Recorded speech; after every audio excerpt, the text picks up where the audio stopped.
Hello, guys. So today we have Coach Ben Maxwell as our special guest. Before I get started, I was wondering if you can provide a bit of background information on your organization, Player One, as well as the sport that you have played. So I started Player One Soccer about 3.5 years ago because I was working in club soccer, a very, very good club. I had very good teams and worked with great families, but I felt like the individual was starting to get a little bit lost in larger training groups, lots of recruitment, a lot of sort of player movement. And I'd always ran little privates and clinics and stuff on the side. And I decided to try and turn the traditional private training, which is you go to the field and you meet maybe your club coach and you work out for 45 minutes on the corner of a park, and try and turn it into somewhat of a private training brand, because I just felt like in this area, players needed somewhere that they could go that was completely club neutral. We were the first ones to go out there and say, we're club neutral. If you log on to Instagram any day now, and any hour, there's another club neutral program right round the corner. So it's great to be the sort of first ones in there to kind of do that. And I just really felt like players deserved a more sort of focused individual environment where they could say, this is what I need to work on, and this is what my club coach says I need to work on, and can you work on it with us? And from there, it's kind of snowballed into, it's a massive organization now, considering that we're just running private trainings. So I also just had my first kid. I have 3 little boys now, 4, 2, and like 7 months. When I had my first boy, I found the club soccer schedule was just too much for me. I was away all weekends. I couldn't really spend as much time with my own kid. And there was a huge switch on trying to be at home a little bit more. So by having my own business, I can have staff and I don't necessarily need to be on the field. Sometimes what felt like 8 days a week, you were just there the whole time. I certainly don't miss going to Manteca and Turlock and where are all the other places that state cups are. I definitely don't miss that. And then to answer the second question, yeah, I grew up playing soccer. I was never an amazing soccer player. I would say that probably 95% of coaches sell themselves as being better players than they actually were. But for me, I've always been very modest with that. I'm not an amazing soccer player. I played soccer every day growing up, but I'm never going to be the first person to say I'm the best player you're going to see on the field. And I think that if more people done that, then I think it would be better, because I'm yet to see an absolutely incredible soccer player coach out here. Mm-hmm.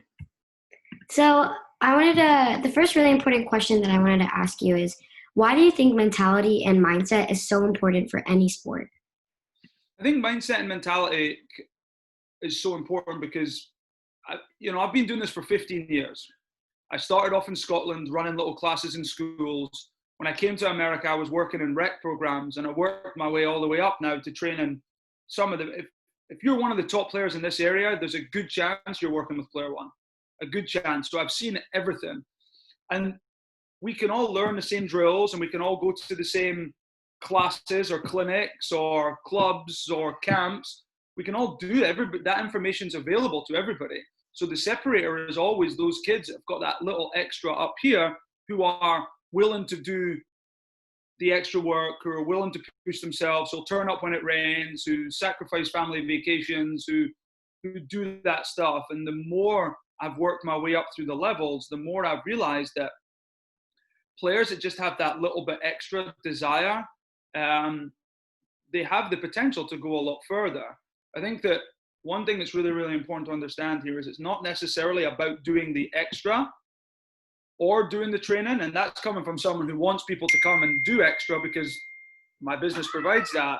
But what the separator is just how you do every drill and how you do the warm up and how you do each exercise over time will separate you out. And that's a mindset. That's a mentality of, I'm going to move people out of the way. These are my friends. These are my teammates. But I'm going to move you out of the way to get into the team, and I'm going to move you out of the way to move up a level, and I'm going to move you out of the way to get that scholarship. And it's becoming rarer and rarer to find that mindset with the way people are raised these days. And hesitant to be the type of person that says, kids these days, but there are less grafters. So we as coaches now need to work out, well, how can we turn this latest generation into those workers? And that's the challenge. Instead of saying, oh, they just don't do it, we have to find out a way to what triggers them to help them do it. So it's a mindset thing for coaches as well. Awesome. So I wanted to touch upon the topic of confidence. A lot of athletes struggle with confidence, and we struggle to find confidence because we have all these negative thoughts inside of our head. What are some mental strategies that we can do to strengthen our confidence? Well, first of all, confidence doesn't only come from within. Confidence comes from the people that you surround yourself with. So in your case, being you're what? And I don't want to speculate on your age. 14. Tell me how old you are again. Okay, 14. so you're a 14-year-old freshman. Mm-hmm. Okay, so your support system should be yourself, your parents, club coach, maybe club assistant coach if there's one there, club DOC, whatever private training. So you go us, you go to a few other places. So let's say 2 private trainers. That's about 8 people. And it's really important that those 8 people are installing and helping you install the confidence and belief within yourself. As human beings, when we look at our environment and we look around us and we feel like this person believes in me, this person believes in me, this person believes in me, it gives you an enormous sense of, well-being, that I can go out and do whatever I want. However, there are going to be coaches, and I've done it myself. You're going to have a game that's not very good, and the coach is going to say, Ruhi, that wasn't good enough. Or you're going to get in the car and your mum or dad are going to say, what are you doing? Why are you not working hard enough? Or you're going to have a bad private training session. And I think that's the hardest thing for younger kids to understand, is that feedback can't always be positive, because when something negative happens, you have to be able to respond to that. And I think that that's what confidence is. Confidence would be me yelling at you in a game saying, Ruhi, whatever you did wasn't very good. And you being like, you know what? It wasn't. I get it. I'm going to get on with it. Now, I'm not saying that me yelling that would be right, but we can't go off the assumption that every coach and adult is going to be perfect. Coaches and adults make just as many mistakes as kids do, and especially in the heat of the moment. So for me, confidence is having that belief in yourself that you can do things wrong and you can make mistakes and people won't be happy with you. Your teammate will say, Ruhi, why didn't you pass me that? I was wide open, or whatever it is, but you get on with it. And you need to convince yourself of that before you can convince other people to have that confidence in you. What you just said kind of relates to my next topic.